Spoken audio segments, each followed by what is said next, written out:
Hello, everybody. Welcome to Half the Human. This is Ghost. Over the last couple of years, I have lost 200 pounds, or over half my starting weight. Obligatory disclaimer that when it comes to your health and any lifestyle changes you consider making, don't take the internet's word or some random clown YouTube hosts for anything. The best place for advice on your own personal needs is your doctor. Anybody who, for whatever reason, has attempted losing weight, a lot of us could probably relate to the fact that it is a slow process, and throw on top of that some weeks that the scale may stagnate or that you may even gain a couple pounds for a variety of reasons. Working out, for example, can obviously build muscle, and muscle recovery requires water. Therefore, the body retains water to assist with that process. Sodium can cause temporary water weight gain. There are just plateaus that happen. Weight loss is not linear. So some weeks you might not lose any weight for some time, but then all of a sudden you might lose 1.5, 2 pounds per week for the next couple weeks. So the fact that the scale can be fickle can be demoralizing. It can really can really hurt motivation. So that's why I always try to encourage people to find other ways to track progress, because the weight loss is not linear. So that way, if there are times the scale is being fickle, that you can still have results, that there are still milestones to look forward to keep things exciting during those depressing times when the scale is not being cooperative. And the first one that I would recommend for everybody to do is take progress pictures, which, if weight loss is something that you have already started, it's something you can start immediately.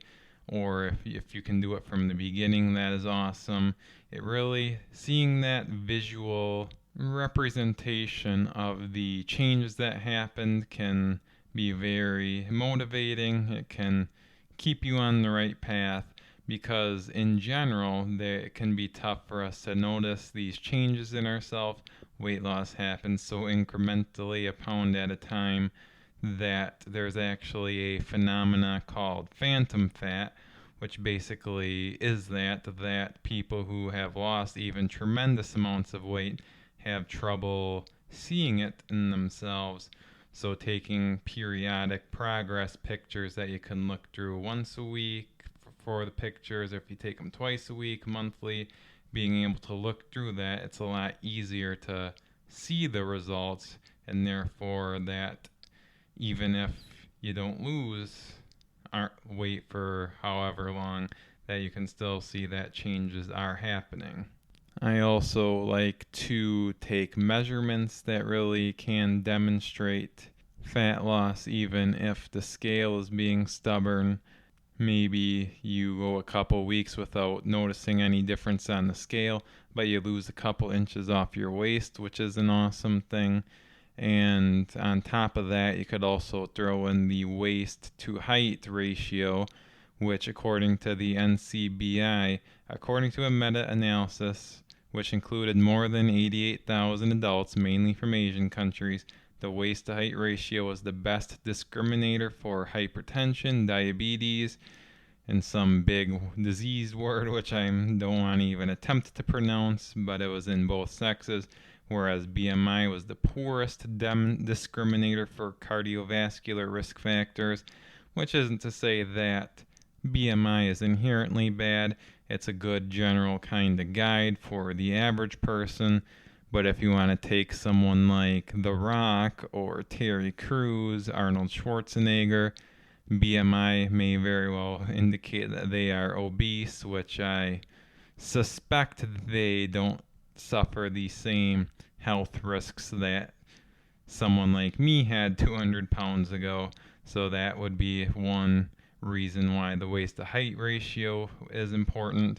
It's not as exciting as the scale, but if that is getting into a healthier range, the lessened health risks from that should be motivating to keep on going. which is why I think that is a awesome way to help track progress too. And naturally, as a result of those changes, another awesome thing to keep track of is fitness goals, whether it's a certain amount of push-ups, whether mile time, bench reps, similar things to that, or whatever kind of fitness goals you may have.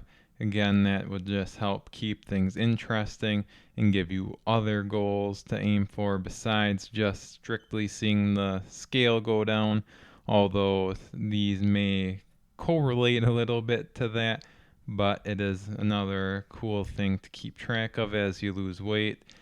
Another one is clothes goals or clothes milestones. Maybe if you were in a 3X shirt, you have a 2X shirt that you kind of monitor weekly to see one that fits you, and then when you can fit into that, maybe have a 1X shirt that you periodically try on. And that doesn't even mention the wider range of clothing options that's available as you get down into the more, I guess you could call them normal sizes. But unfortunately for me, that is something I can't relate to as much. I am still stuck searching for clothes with that dang T on the end, like 2XLT, 1XLT, one of the unfortunate aspects of being quite tall. Although one could argue the positives of being tall outweigh that, but that is neither here nor there. There are even some health things that you may be able to keep track of at home and see improvements on. Things like blood pressure, blood sugar, resting heart rate, stuff along those lines. Me, even when I was, I think I want to say in high school, they would take our blood pressure periodically, and that was something I always had. I had high blood pressure, and my most recent trip to the doctor, which was still when I was at the 80-pound loss mark, I want to say, they took my blood pressure, and that was already in a normal range. So that was very interesting to see. That was the first time in years that I had heard that, or probably even the first time since I was in high school that I had a healthy blood pressure, which again is a cool thing. So being mindful, keeping track of that type of stuff at home, or whether you go to the doctor and get a baseline at some point, that can be very awesome to monitor. Ultimately, these are just some suggestions. You can really take any combination of these, or if you can come up with things on your own that you are looking forward to. And the scale is not a bad way to track, but it can be stubborn, as we all know. So that is why I thought this was really important, just to help keep people on the right track, because people get too hyper focused on the scale, and therefore for the inevitable times that it plateaus, or even if we gain weight when we're doing all the right things, having these other things to look forward to can be just so incredibly helpful. So I think that wraps up this week's episode. Thank you for tuning in this week. I drop new episodes every Sunday at 7 a.m. Make sure to check out next week's episode on what is the best diet out there, which is an interesting one. Subscribe to the channel. Your subscriptions, likes, and comments are all very important to me.